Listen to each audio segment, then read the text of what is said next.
Ok. Salut les amis, j'espère que vous allez bien, que tout se passe bien pour vous. Moi ça va très bien, je profite d'un petit moment de pause dans ma vie pour vous faire cette vidéo. Donc comme vous avez vu dans le titre, c'est une vidéo où je vais parler de chiens et de Ifurki en particulier. C'est une chienne avec qui je suis rentré en connexion. Je veux pas utiliser le mot que c'est ma chienne ou que... Enfin ce genre de truc, de possession. Mais voilà, toute la vidéo je vais vous parler de chiens, donc si c'est pas trop votre délire, bye bye. Sinon restez avec moi, c'est vraiment un échange ici de cœur à cœur sur des expériences que je viens de vivre, des expériences très fortes et que j'avais à cœur de vous partager.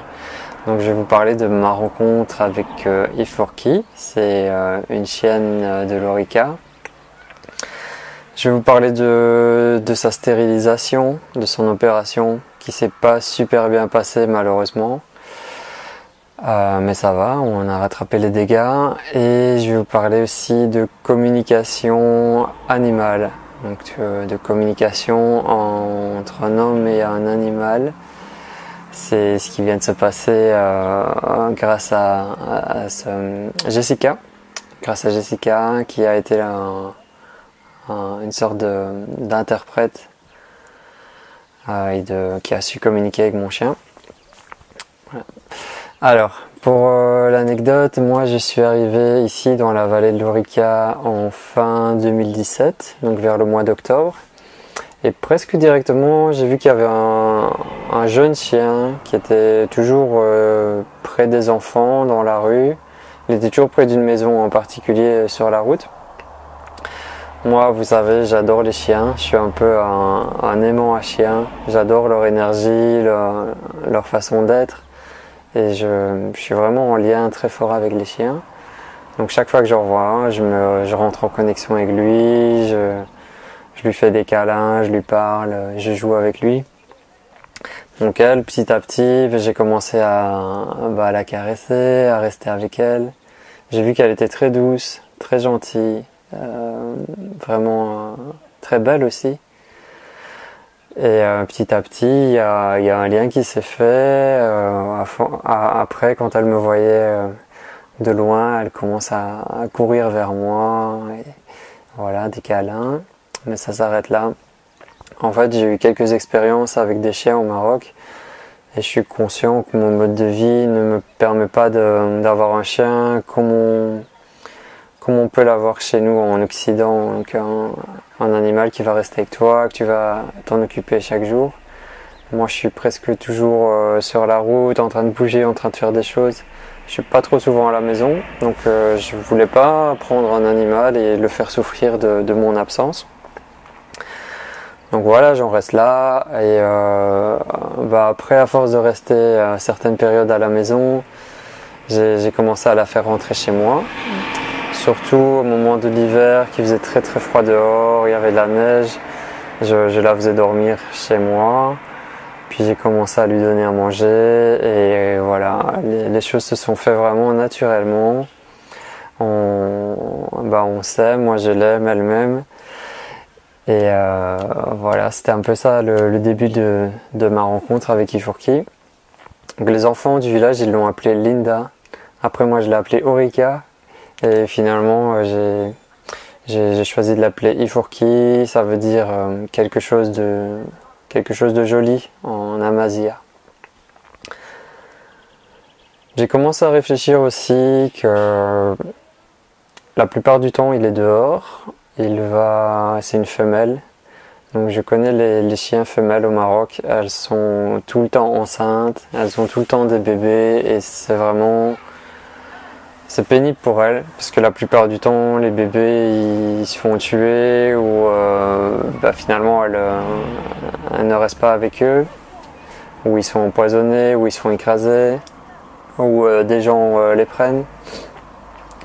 Donc il y a beaucoup de souffrance, beaucoup d'incompréhension, et je me dis qu'est-ce que je vais faire avec ce chien? Qu'est-ce que je vais faire avec elle? Si j'ai envie de garder ce lien fort avec elle, et qu'elle a 10 bébés 2 fois par an, qu'est-ce que je fais avec les bébés? Je suis incapable de m'en débarrasser, et je peux pas m'en occuper non plus. Personne au village pourra non plus s'occuper des petits, parce qu'ici les chiens au Maroc c'est pas vraiment le même rapport qu'en Occident. Donc voilà, que faire? J'ai commencé à me renseigner, j'ai vu qu'on pouvait faire une stérilisation, donc une opération, pour qu'elle n'ait plus de bébés. J'avais aussi regardé pour les médicaments, mais apparemment ça donne beaucoup de maladies, ça donne des cancers, ça provoque des dérèglements dans leur corps. Tandis que l'opération, au contraire, ça diminue le risque de cancer. Et une fois que tu l'as fait, elle est tranquille pour toute sa vie. Donc j'aime pas trop non plus le principe de retirer le don à la vie à un être, mais j'ai vraiment réfléchi le pour et le contre, et j'ai compris que c'était vraiment la meilleure solution pour ce chien, pour qu'il puisse garder sa liberté et ne pas à chaque fois être enceinte. Donc à mon retour d'un voyage de 10 jours avec Isabelle, j'ai décidé de passer à l'action. Donc j'ai loué une voiture, parce que moi j'habite ici à la montagne, j'ai pas de voiture. J'ai loué une voiture, on est parti à Marrakech. J'ai été dans un centre spécial pour les chiens de la rue qui s'appelle Spana. Mais là-bas ils m'ont dit que si j'avais les moyens de payer l'opération, que j'étais un particulier, qu'il fallait que j'aille dans une clinique vétérinaire et pas au centre. Je leur ai expliqué que c'était un chien de la rue et tout ça, mais ils ont pas accepté. Donc ok, j'étais d'accord pour aller pour payer l'opération et pour aller dans une clinique vétérinaire. Bon, avec le recul, j'aurais dû mieux me renseigner, j'aurais dû mieux chercher, mais bon, la vie est comme ça. Donc ils m'ont dit d'aller à la clinique vétérinaire Yasmine à Marrakech. Je suis parti là-bas. J'ai eu l'intuition que c'était pas peut-être le bon endroit pour elle, et elle aussi elle me l'a fait savoir, mais j'ai pas écouté ça. Je l'ai laissé au vétérinaire et il m'a posé 2-3 questions, il a dit qu'il allait l'opérer et que je pouvais la rechercher le jour même à 17h. Ok, je la laisse, j'ai confiance. Bon, le moment où je vais la récupérer, pas de médecin, personne. Juste un gardien qui me montre où sont les chiens qui se sont fait stériliser. Il y en avait 4-5 dans une pièce et elle était dans une cage fermée. Donc quand je l'ai vue, elle était toujours assommée par l'anesthésie de l'opération. Ça m'a fait vraiment mal au cœur. Elle n'arrivait pas trop à marcher, mais bon, le mec me disait il faut la récupérer, elle peut pas rester là. Ou alors si elle reste là, il faut encore payer. Donc je l'ai pris dans mes bras, je l'ai ramené dans la voiture et on est retourné au village. Donc j'étais un peu étonné aussi de ne pas avoir pu voir le vétérinaire, et je comprendrai par la suite en fait que cette clinique, ils ont vraiment l'état d'esprit commercial. C'est pas un petit truc, c'est vraiment un gros business qui tourne. Donc j'étais très déçu de n'avoir aucune information sur ce que c'est la stérilisation et qu'est-ce qu'il faut faire, comment m'occuper du chien. Dans ma tête, je savais pas que ça allait être si douloureux pour elle, et je savais pas aussi les conséquences sur son plan physique durant 4-5 jours. Donc je la ramène à la maison, pendant 2 jours elle va dormir 24 heures sur 24. Elle mange un petit peu, mais elle dort. Et je commence à chercher sur internet aussi qu'est-ce qu'il faut faire, comment m'occuper le mieux d'elle. Je vois qu'il faut surtout pas qu'elle lèche sa plaie, où ils avaient mis un pansement dessus. Donc j'essaye ça, vraiment je reste avec elle presque 24 heures sur 24, même je dors avec elle, et je vois qu'elle a très mal. Souvent, toutes les 10-15 minutes elle se réveille et elle a très mal. Donc je rappelle la clinique, j'ai un peu du mal d'avoir quelqu'un en ligne qui sait me répondre, et il me conseille de lui donner des antidouleurs. Donc je vais chercher ça, ça va un peu mieux.